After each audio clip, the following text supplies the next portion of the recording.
નમસ્કાર મિત્રો, આજે સીધું ને સટમાં આપણી સાથે ડોક્ટર કાર્તિકેય ભટ્ટ જોડાયા છે. કાર્તિકેયભાઈ, આપનું સીધું ને સટમાં સ્વાગત છે. કાર્તિકેયભાઈ નો પરિચય આપવાનો આમ તો ન હોય, કારણ કે એ પિલવાઈ કોલેજમાં પ્રાધ્યાપક રહ્યા છે, આર્થિક બાબતોના વિશ્લેષક છે અને બહુ જ જાણીતા અખબાર ગુજરાત મિત્રમાં એ નિયમિત રીતે કોલમ લખીને વાચકો સાથે સતત સંપર્કમાં રહે છે. એમનું વિશ્લેષણ વાંચવું એ પણ એક લાવો છે. અમને આજે એવું થયું કે ખાડી યુદ્ધ થઈ રહ્યું છે, ટ્રમ્પભાઈ અને નેતન્યાહુભાઈ અને આપણા બીચ મેં મેરા ચાંદભાઈ જેવા મોદીભાઈ, આ બધાએ મળીને જાણે કે ખેલ પાડ્યો હોય એ રીતે ઈરાન ઉપર જે રીતે આક્રમણ કર્યું ઇઝરાયલ અને અમેરિકાએ, અને એમ હતું ટ્રમ્પભાઈને કે બસ થોડા કલાકોમાં જ વેનેઝુએલા કરી નાખીશું ઈરાનનું. પરંતુ આજે 3 અઠવાડિયા થયા છતાં એ છે ને સફળ નથી થઈ રહ્યા અને હવે માર્ગ શોધી રહ્યા છે કે આમાંથી કેમ કરીને નીકળી જવું. નેતન્યાહુએ એમને ગેરમાર્ગે દોર્યાની વાતો પણ વહેતી કરવામાં આવી, એમના એડવાઇઝરોએ એમને ગેરમાર્ગે દોર્યાની વાતો વહેતી કરવામાં આવી, એમને ત્યાંની પ્રભાવી યહૂદી લોબી એ એમને છે ને આ યુદ્ધમાં સામેલ કરી રહી હોવાની વાતો થઈ. એમણે છે ને હોર્મસ સમુદ્ર ધુની એને ખોલાવવા માટે, ઈરાનના કબજામાંથી મુક્ત કરાવવા માટે મરીન્સને મોકલવાની વાત પણ કરી, પણ પારોઠના પગલા ભરવા પડ્યા હોય એવું સ્થિતિ નિર્માણ થઈ છે. અને આ સંજોગોની અંદર વિશ્વગુરુની પણ પરિસ્થિતિ એ એવી છે કે એ નેતન્યાહુને જઈને ભેટે છે. 140 કરોડ ભારતીયો વતી એ નેતન્યાહુને સમર્થન જાહેર કરે છે, ઇઝરાયલના ખોળામાં બેસે છે, અમેરિકાના ખોળામાં બેસે છે અને પોતાના દેશના લોકોને પૂછ્યા વિના એ આ યુદ્ધને કારણે ભારતીય જનતાની શું વલે થવાની છે એ વિચાર્યા વિના એ વિશ્વગુરુ થવા નીકળ્યા છે. બેફામ નિવેદનો કરે છે. ગલ્ફના નેતાઓને, રાજાઓને રાધર એ છે ને ફોન કરે છે, પરંતુ ઈરાનના સર્વોચ્ચ ધાર્મિક નેતા જેમની હત્યા કરવામાં આવી એ ખામનેઈ અને એમના નવા જે ધાર્મિક નેતા નિયુક્ત થયા એ એમના પુત્ર ખામનેઈ, એમને અભિનંદન આપવાનો વિવેક પણ નરેન્દ્ર મોદીએ દાખવ્યો નથી. એ સંજોગોની અંદર ભારત ઉપર આ યુદ્ધની જે વિપરીત અસરો થઈ રહી છે એની વાત આપણે કાર્તિકેયભાઈની પાસેથી સાંભળીશું, એનું વિશ્લેષણ સાંભળીશું. અને મને લાગે છે કે પ્રત્યેક ભારતીયને આની અસર થવાની છે, થવા માંડી છે. એ બાબત આપણે છે ને જોઈ રહ્યા છીએ. પરંતુ કાર્તિકેયભાઈ એ બાબતોના નિષ્ણાત છે, આર્થિક બાબતોના નિષ્ણાત છે અને એ વિશ્લેષણ કરે એ વિશ્લેષણ આપણા માટે ખૂબ માર્ગદર્શક બની રહેશે એવું મને લાગે છે. કાર્તિકેયભાઈ, ફરીને આપનું સીધું ને સટમાં સ્વાગત, અને now it is your turn. Desai સાહેબ, સૌથી પહેલી વાત તો એ છે કે આર્થિક વિશ્લેષણ શરૂ કરતા પહેલા યુદ્ધ વિશેનું જ એક બહુ જાણીતું સત્ય એ છે, જે હવે તો વિશ્વના મહાસત્તા કહેવાતા બધા દેશોને ખબર પડી ગઈ છે કે યુદ્ધ શરૂ તમે કરી શકો છો, પૂરું તમે ધારો ત્યારે નથી થતું. વાહ. અને એટલે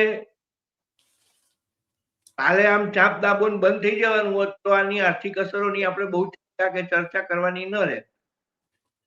અને આપણે કીધું એમ વેનેઝુએલા કે બીજા નાના નાના દેશોમાં જે બન્યું એવું જો થઈ ગયું હોત તો કદાચ શાંતિ થઈ જાય. પણ અત્યારે જે પરિસ્થિતિમાં યુદ્ધ ચાલી રહ્યું છે એ ચિંતાજનક છે.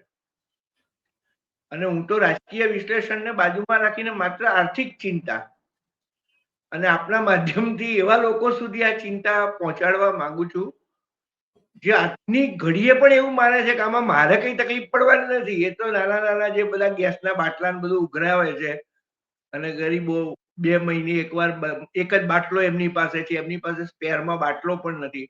મારી પાસે તો 4 બાટલા છે, શું ચિંતા છે? કે મારે આ તકલીફો નથી પડવાની એવું કાલ્પનિક માનીને બેઠા છે બધા, એવા લોકો સુધી આ વાત હું પહોંચાડવા માંગુ છું કે સૌથી પહેલી ચિંતા તો આખી દુનિયાએ કરવાની હતી અને હજુ કરવી જોઈએ કે હુમલો ઈરાન ઉપર થાય કે ઈરાન હવે વળતો ગમે ત્યારે મારે કે બીજા કોઈનું જહાજ ઉડાડી દે, પણ એક અર્થશાસ્ત્રી તરીકે મને ખબર છે કે અછત વાળા કુદરતી સાધનો એટલે સંપત્તિ, જે કુદરતી સંપત્તિ છે એનો જે વિનાશ છેલ્લા 21 દિવસમાં થયો છે, એ અમેરિકાએ ઈરાક ઉપર જયારે હુમલો કર્યો ને જે તેલના કુવાઓ બળી ગયા, એવો જ ખૂબ મોટો કુદરતી સંપત્તિનો નાશ અત્યારે થઈ રહ્યો છે. આપણે સમાચાર વાંચીએ કે આ ઓઇલ ડેપો ઉપર હુમલો થયો કે ફલાણું ફૂંકી માર્યું, તો એ કરોડો લીટર ઓઇલ છે, એ કરોડો લીટર ક્રૂડ ઓઇલ છે, એ કરોડો લીટર ગેસ છે, એના ખજાના છે, એ ભસ્મીભૂત થઈ ગયા છે. એ તો આખી દુનિયાની સંપત્તિ હતી. એ આપણે અહીંયા ઇકોનોમિક્સમાં વેચ્યું હતું કે ઈરાન વેચશે અમેરિકા લેશે કે ઈરાન વેચશે ભારત લેશે. એ નાણાં વ્યવહારને બાજુમાં રાખો તો એ કુદરતી સંપત્તિ છે જેનો આપણે નાશ કરી રહ્યા છીએ. એ ફરી કોઈ મહાસત્તા એવી નથી કે જે 1 લીટર ક્રૂડ ઓઇલ પોતે બનાવી શકે જાતે. એ તો જમીનમાંથી જ ખેંચવાનું છે. હવે બીજી વાત જેની બહુ ઓછી ચર્ચા થાય છે, આપણે મુદ્દા ઉપર જ એક પછી એક આવીએ. એક તો દુબઈ એરપોર્ટ છેલ્લા 21 દિવસથી જે રીતે કામ કરી રહ્યું છે અને જે રીતે ફ્લાઇટ્સ લગભગ 30% ઓપરેટ થઈ પહેલા 4 દિવસ, 2 દિવસ તો બંધ જ કરી દેવી પડી એમને, ડ્રોન પડ્યો એટલે. તો તમે વિચારો કે કરોડો અબજો રૂપિયાનું ટર્નઓવર જે આ એરલાઇન સાથે જોડાયેલું છે એને નુકસાન પહોંચ્યું છે. એની સાથોસાથ જે માલવાહક જહાજો એટલે પ્લેન્સ છે એ ખૂબ હેરાન થઈ રહ્યા છે અને જે રીતે માલ પહોંચવો જોઈએ દુનિયામાં અને દુનિયાનો ભારતમાં એ નથી પહોંચી રહ્યો. એની તો હજુ ક્યાંય કોઈ ચર્ચા જ નથી કરતું. સાચી વાત, સાચી વાત. ત્રીજો મુદ્દો છે કે આ ઈરાન વાળો રૂટ, એર રૂટ બંધ થયો છે. હું આ મોટા મુદ્દા એટલે ચર્ચું છું કે આ બધા ધનિકોએ ચિંતા કરવાના મુદ્દા છે, આમાં ગરીબો નથી. એટલે હું આ મુદ્દા પહેલા ચર્ચી રહ્યો છું કે જે રૂટ છે એ તમે યુરોપમાં, જેને હમણાં મે મહિનો આવે ને એટલે આપણા ગુજરાતીઓના તો વચ્ચે 2 વર્ષ પહેલા યુરોપના વિઝાની તારીખો ના મળે એ હદે ટૂરો ઉપડે છે અહીંથી. હવે છેલ્લા 5 વર્ષમાં આપણે વિદેશ પ્રવાસ જે ધનિકો કરે છે એને ધ્યાનમાં રાખીને આ એક વાત કે એ રૂટ જે છે એ આખો બંધ થઈ ગયો છે. એ રૂટ ઉપરથી અત્યારે પ્લેન ઉડી શકતા નથી, એ માનવીય હોય કે માલ સામાન ના હોય. તો એ આખા ફરીને જાય છે. એ નવો રૂટ છે, એ રૂટ લાંબો છે, એ ખૂબ બધો ખર્ચો વધારે છે. 30 થી 40% ફ્યુઅલ કોસ્ટ વધવાના અંદાજ છે એમાં, માત્ર જો એ રૂટ ઉપર સતત તમારે પ્લેનો ચલાવવા, કાર્ગોસ તમારા ચલાવવા પડે તો. એ ઉપરાંત જળની વાત તો આપણી સામે આવી એટલે આપણને ખબર પડી. બાકી આપણા તો કેટલાય લોકોને હોર્મુઝ ખાડી શું છે ને ત્યાંથી જહાજ આવે છે એની જ ખબર નહોતી. એ તો એવું માનતા હતા ગેસ તો આપણે અહીંયા જ બને છે ને આપણે ક્યાં બહારથી લાવીએ છીએ. પેટ્રોલમાં એવું હતું મનમાં કે ક્રૂડ ઓઇલ આપણે ઓપેકના દેશોમાંથી મંગાવીએ છીએ, પણ ગેસ પણ ત્યાંથી જ આવે છે. અને જે અછત આજે બાટલામાં ઊભી થઈ છે એ આવતીકાલે પાઇપ ગેસમાં ઊભી થવાની છે. એ જ અછત જે હજારો લાખો વાહનો ગેસ વાળા ચાલી રહ્યા છે એને એનો સામનો કરવાનો છે. એટલે જે રેશનિંગ અત્યારે બાટલામાં આવ્યું છે એ આ 15 દિવસની અછત માટે સરકારે પેલા ઉદ્યોગોનું બંધ કરીને આ બાજુ ગેસ ફાળવ્યો છે અને પરિસ્થિતિને બેલેન્સ કરવાનો પ્રયત્ન કર્યો છે ટૂંકા ગાળાનો. પણ જો યુદ્ધ આ ધાર્યા એના કરતા વધારે લાંબુ ચાલ્યું તો માત્ર ગેસની અછતની જ અસર એટલી લાંબી છે કે એ ઘરમાં રસોઈનું તો ખોરવશે જ ખોરવશે, પણ લાખો અપડાઉન કરીને કામ કરનારા કર્મચારીઓ માટે પણ પ્રશ્નો ઉભા કરશે. હજારો લાખો લોકો જે રોજ ગેસની ગાડીઓમાં ફરે છે એમને રોજે રોજની તકલીફો ઊભી થવાની. પણ આ આર્થિક આના કરતા પણ મોટી તકલીફ છે કે જે પ્રોડક્શન યુનિટ ગેસના આધારે ચાલે છે અને સરકારે અત્યારે કહી દીધું કે ભાઈ ગેસની ફાળવણીમાં ત્યાં કાપ. કેટલા લોકોએ સ્વૈચ્છિક, આજ છાપામાં આવ્યું, આજ સમાચારમાં આવ્યું છે કે કેટલાક લોકોએ સ્વૈચ્છિક કાપ પણ સ્વીકાર્યો 2 દિવસનો. એટલે આ તો પેલું જેમ વીજળીની અછતના લીધે 2 દિવસ ઉદ્યોગો પાવર કટ સહન કરતા હતા, એવું જ હવે ગેસની અછતના લીધે 3 દિવસ પાવર કટ સહન કરશે. રોજિંદા મધ્યમ વર્ગીય નાગરિકોની તકલીફો ઓછી કરવા માટે આપણે ઉદ્યોગોને બંધ કરી દઈએ એટલે રોજિંદા પ્રજાજીવનને અસર ના થાય, પણ એ ઉદ્યોગ પ્રોડક્શનના ઉદ્યોગ છે.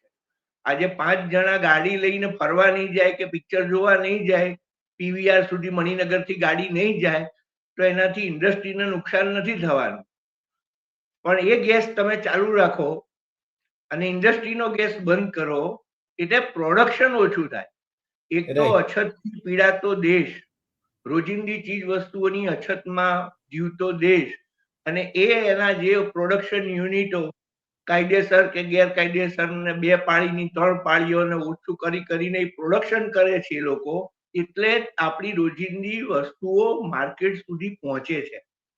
એ પ્રોડક્શન જ જો બંધ થશે તો અછત જે ગેસ છે, એટલે આપણે ઇકોનોમિક્સમાં એવું પહેલા એવું કહેતા કે ભાઈ જેમ લોહી છે શરીરમાં, એવી રીતે પેટ્રોલિયમ પેદાશ છે ઇકોનોમીનું બ્લડ છે, એનાથી ટ્રકો ફરે છે આખા દેશમાં, કાચો માલ ફરે છે, તૈયાર માલ ફરે છે.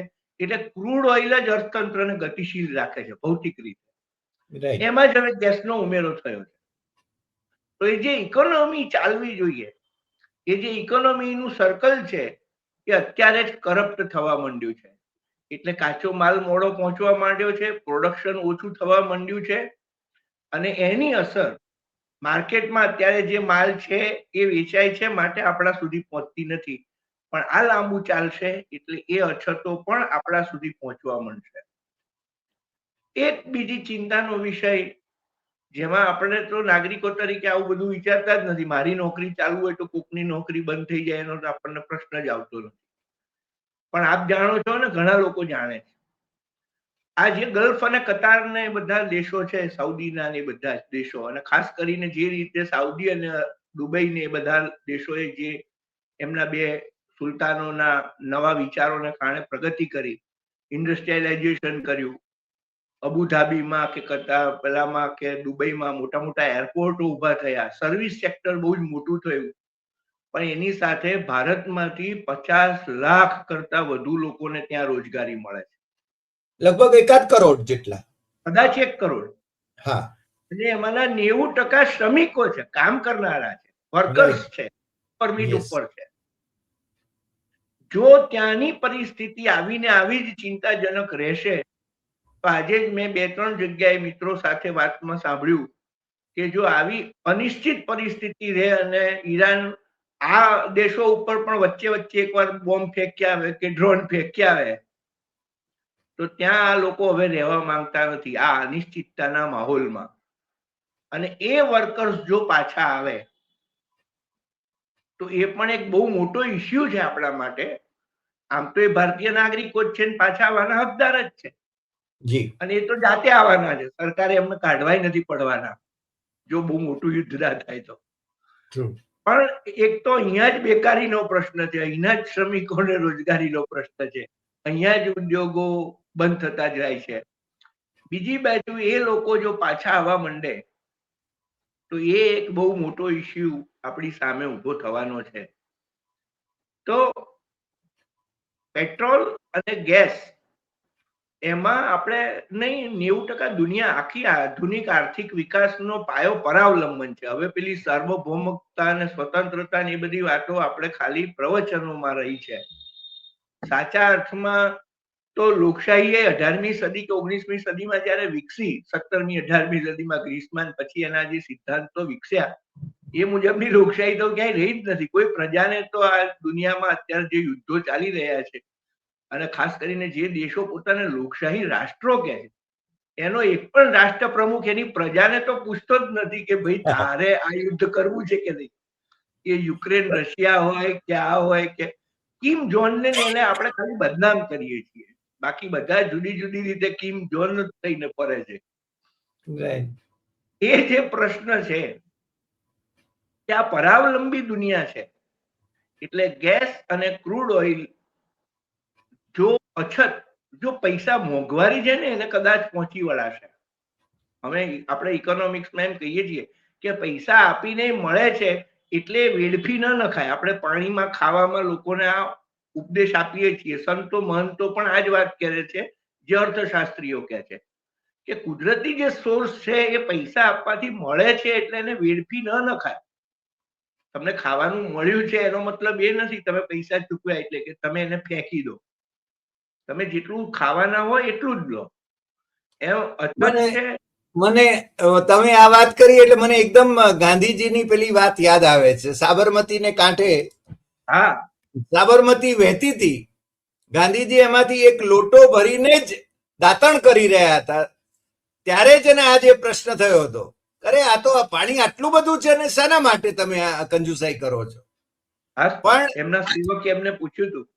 હા, સાચી એમણે વાત. અડધો જ લોટો પાણી લીધું ત્યારે એમની બાજુમાં એમના હતા, એમણે કીધું કે બાપુ આ નદી કે મારા એકલા માટે વહેતી નથી.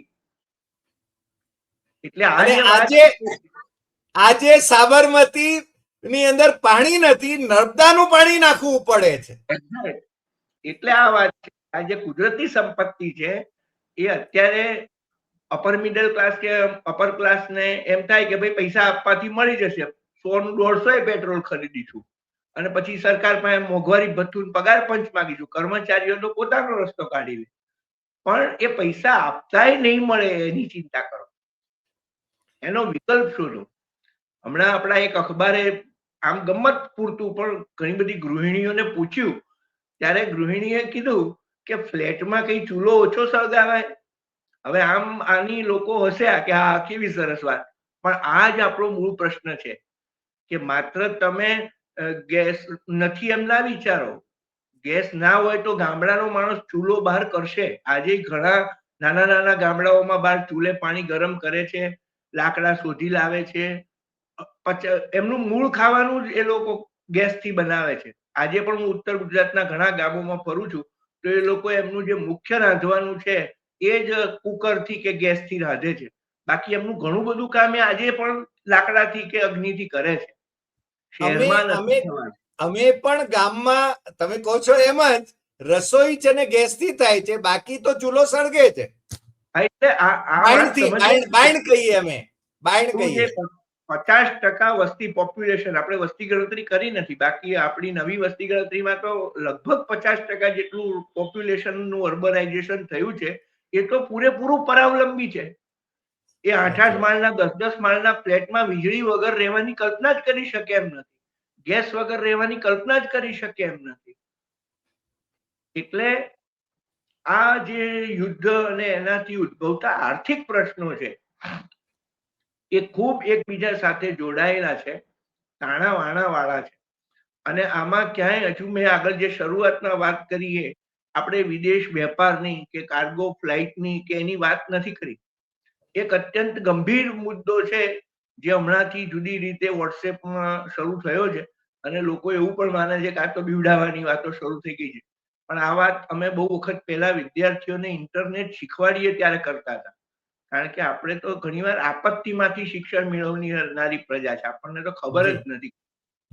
ઇન્ટરનેટ છે એના દરિયામાં દોરડા છે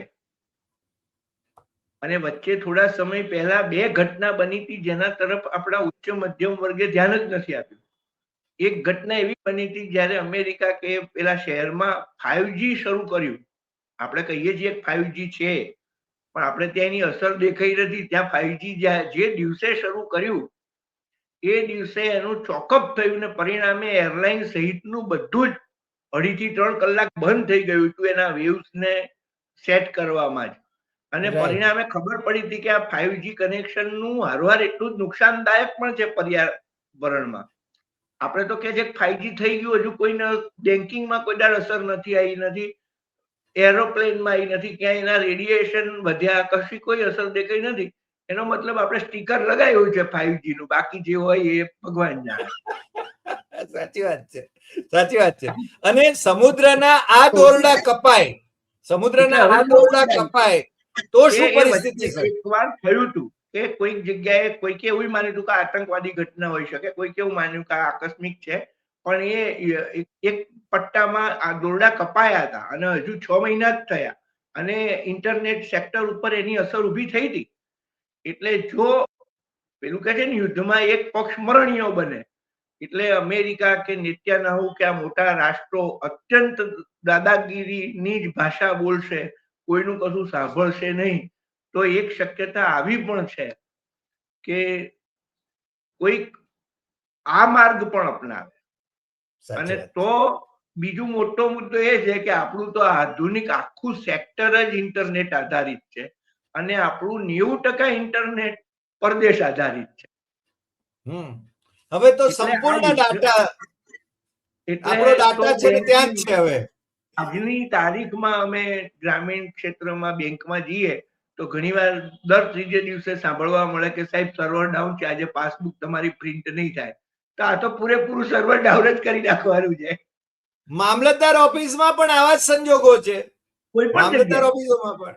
એટલે આ તો ઉદાહરણ આપ્યું બેંકનું. અત્યારે બેંક નહીં, આપણે બે વાત કરી રહ્યા છીએ એ પણ ઠપ થઈ જાય.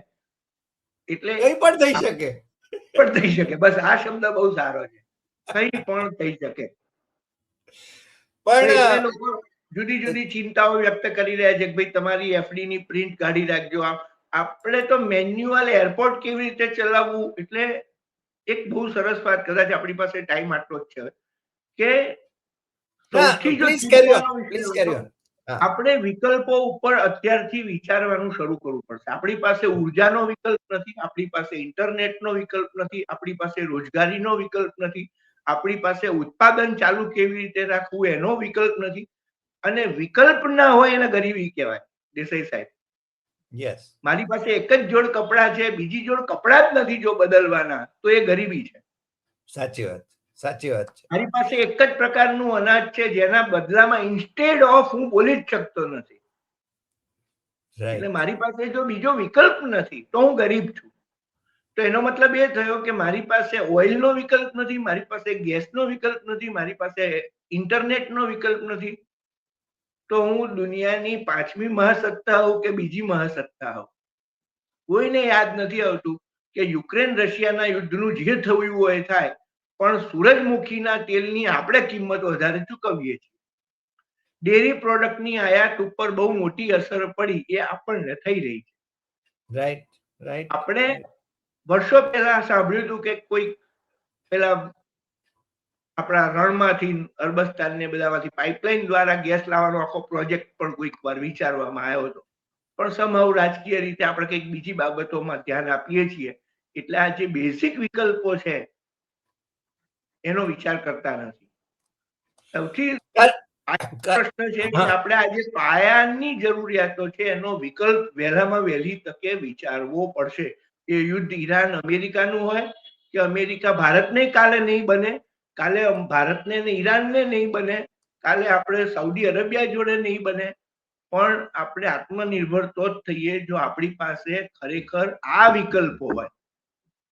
વાહ વાહ, કાર્તિકેયભાઈ, આજે તમે જે વાત કરી બહુ જ સરળ ભાષામાં સામાન્ય દર્શકોને પણ સમજાય એ રીતે તમે અપર મિડલ ક્લાસ અથવા તો હાયર ક્લાસ ની વાત કરી, ઉદ્યોગપતિઓને પણ આ કઈ રીતે અસર કરે છે અને સામાન્ય પ્રજાને પણ આ કઈ રીતે અસર કરી શકે છે, અને એમાંથી નીકળવાનો માર્ગ, વિકલ્પ શોધવાનો માર્ગ અથવા વિકલ્પ શોધવાનો વિકલ્પ એ છે ને તમે સૂચવી રહ્યા છો.